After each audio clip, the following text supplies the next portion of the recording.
মানুষ আজ আমরা তো 63 বছর 64 বছর 70 বছর 80 বছর 90 বছর 100 বছর পর্যন্ত জীবিত থাকি হাইস্ট।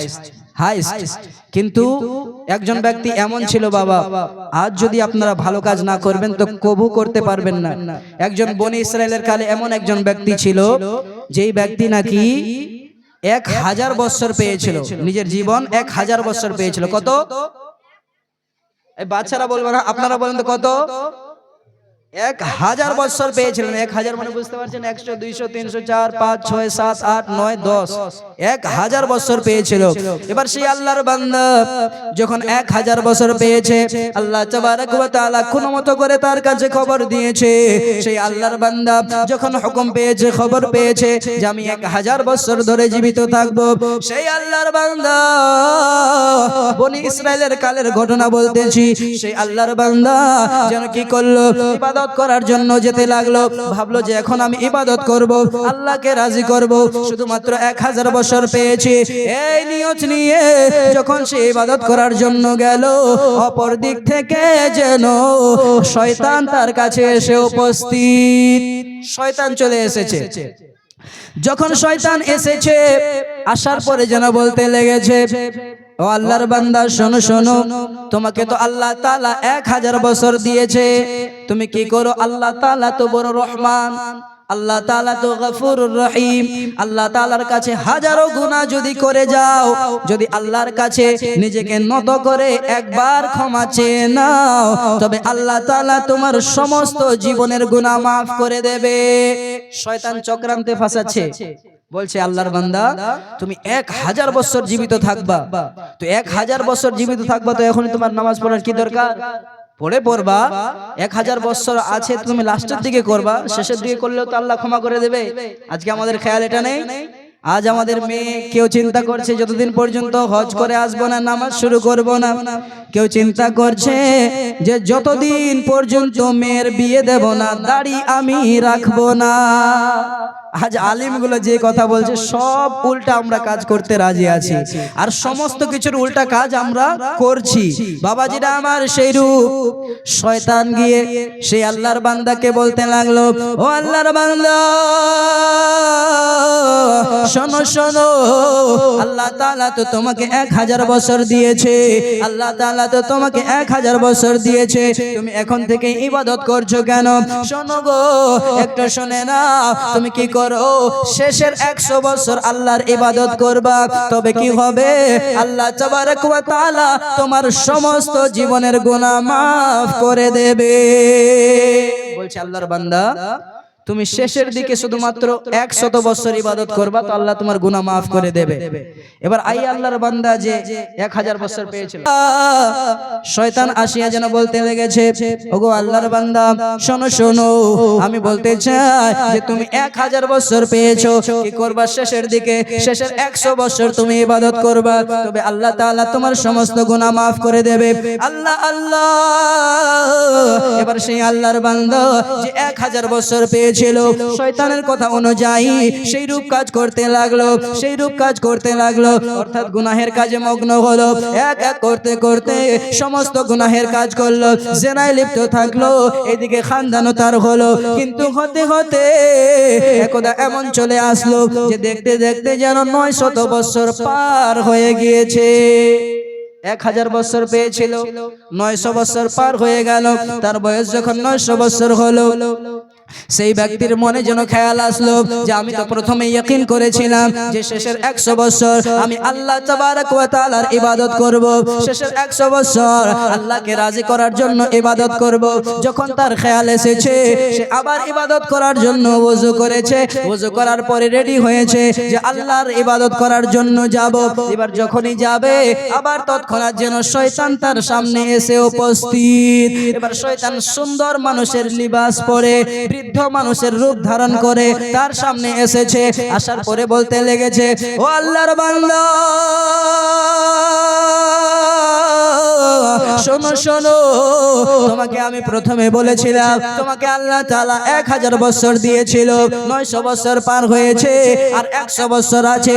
কিন্তু আমি বলতে চাই, শয়তান বলছে আল্লাহর বান্দা শোনো, আমি বলতে চাই তুমি কি করো, এই 100 বছর ধরে ইবাদত করিও না, বরং তুমি শেষের 10 বছর আল্লাহর ইবাদত করবা। বলছে শেষের শুধুমাত্র 10 বছর করবা। 10 বছর করলেও আল্লাহ তোমার গুনাহকে ক্ষমা করে দেবে। তুমি যে এত গুনাহ করেছো কিনা, তো তুমি 1000 বছর পেয়েছিলা, বলছে 990 বছর ধরে যদি তুমি গুনাহ করতে থাকো, 10 বছর যদি ক্ষমা চাও, তো আল্লাহ তাআলা তোমার গুনাহ ক্ষমা করে দেবে। অবশ্যই ক্ষমা করবে, কিন্তু কি রূপ? আপনাকে সময় বের করতে হবে। তো দেখুন আল্লাহর বান্দা 1000 বছর সময় পেয়েছে, তার অবস্থা কি হচ্ছে দেখুন। সেই আল্লাহর বান্দা এবার তার শয়তানের কথা শুনিয়া আবার যেন গুনাহের কাজে লিপ্ত থাকলো, আবার যেন গুনাহের কাজ করতে থাকলো। আল্লাহ আল্লাহ এক এক করিয়া গুনাহের কাজ করতে থাকলো, গুনাহের কাজ করতে থাকলো, গুনাহের কাজ করতে করতে যখন শেষের শুধুমাত্র 10 বছর বেঁচে থাকলো, সেই আল্লাহর বান্দা যেন আবারও আল্লাহর ইবাদত করার জন্য বের হয়েছে। যখনই বের হয়েছে, আবার সেই শয়তান ভদ্র মানুষের রূপ ধারণ করে সামনে উপস্থিত, আবার আসিয়া যেন বলতে লেগেছে, ও আল্লাহর বান্দা শোনো শোনো, তোমার কাছে এখনো 10 বছর সময় আছে, তুমি কি করবা? শেষের 1 বছর তুমি আল্লাহর ইবাদত করলে আল্লাহ তাআলা তোমার জীবনের সমস্ত গুনাহ ক্ষমা করে দেবে। শয়তান কি রূপ তাকে চক্রান্তে ফাঁসাচ্ছে দেখুন, যে রূপ আজকে আমাদেরকে ফাঁসিয়েছে। আমাদেরকে বলছে আল্লাহর বান্দা শোনো শোনো, তোমার বয়স শুধুমাত্র 24 হয়েছে। আমাদেরকে বলছে আল্লাহর বান্দা শোনো শোনো, তোমার বয়স শুধু 18 বছর হয়েছে। আমাদেরকে শয়তান বলছে, অর্থাৎ আমাদের নফস বলছে, ও আল্লাহর বান্দা শোনো শোনো, তোমার সবে মাত্র এখন বাচ্চা হয়েছে, সন্তান হয়েছে। আমাদেরকে আল্লাহর বান্দা বলে ডাকছে কি? সেই নফস আমাদেরকে বলছে, শয়তান বলছে আল্লাহর বান্দা শোনো, তোমার মেয়ে তো সবে মাত্র একটু যুবতী হয়েছে, আগে বিয়ে দিয়ে দিবা, তারপরে তুমি নেকির কাজ করবা, তারপরে তুমি দাড়ি রাখবা, তারপরে তুমি নামাজ পড়ার জন্য মসজিদে যাবা। এবার আমাদের সকলকে শয়তান সেই রূপ চক্রান্তে ফাঁসিয়ে রেখেছে। রাখেনি বাবা? আজ আমরা যখন বলছি, মৌলভী সাহেবগণ স্টেজে উঠে, আপনাদের মসজিদের ইমাম সাহেব মসজিদে দাঁড়িয়ে যখন বলে যে আল্লাহর বান্দারা তোমরা ইবাদত করো, আল্লাহর বান্দারা তোমরা আল্লাহকে রাজি করার জন্য মসজিদে আসো, তো আমাদের মন বলে যে মসজিদে যাব না, আমরা ইমামের কথা শুনবো না, হাদিসের কথা শুনবো না। বাবাজিরা আমার দেখুন, শুধুমাত্র শর্ট করে এই কথাটা বলে দিয়ে জীবনটাকে এগিয়ে নিয়ে যাই। দেখুন সেই ব্যক্তির যখন শেষের 1 বছর থেকে গেল, যখন শুধুমাত্র 1 বছর থাকলো, সেই ব্যক্তি আবার ইবাদত করার জন্য গিয়েছে, আবার যেন সেই শয়তান সেই মানুষের রূপ ধারণ করে উপস্থিত, আবার বলতে লেগেছে, ও আল্লাহর বান্দা শোনো শোনো, তুমি কি করো, এখনো 1 বছর সময় আছে, 12 মাস তোমার হাতে সময় আছে, তুমি কি করবা? শেষের 1 মাস তুমি আল্লাহর ইবাদত করবা, আল্লাহ তোমাকে ক্ষমা করে দেবে। শয়তানের হুকুম অনুযায়ী চলতে লাগলো। শেষে যখন 1 মাস থাকলো, 1 মাসের দিকে এবার আসিয়া শয়তান যেন আবার বলতে লাগলো, আল্লাহর বান্দা শোনো, তুমি যে এখনো পর্যন্ত 1 মাস আছে, অর্থাৎ তোমার হাতে এখনো পর্যন্ত 30 দিন সময় আছে, এই 30 দিনের মধ্য থেকে তুমি কি করো? 20 দিন তুমি আল্লাহকে রাজি করিও না, 20 দিন আরো গুনাহ করো, 10 দিন আল্লাহর ইবাদত করলে আল্লাহ তোমাকে ক্ষমা করে দেবে।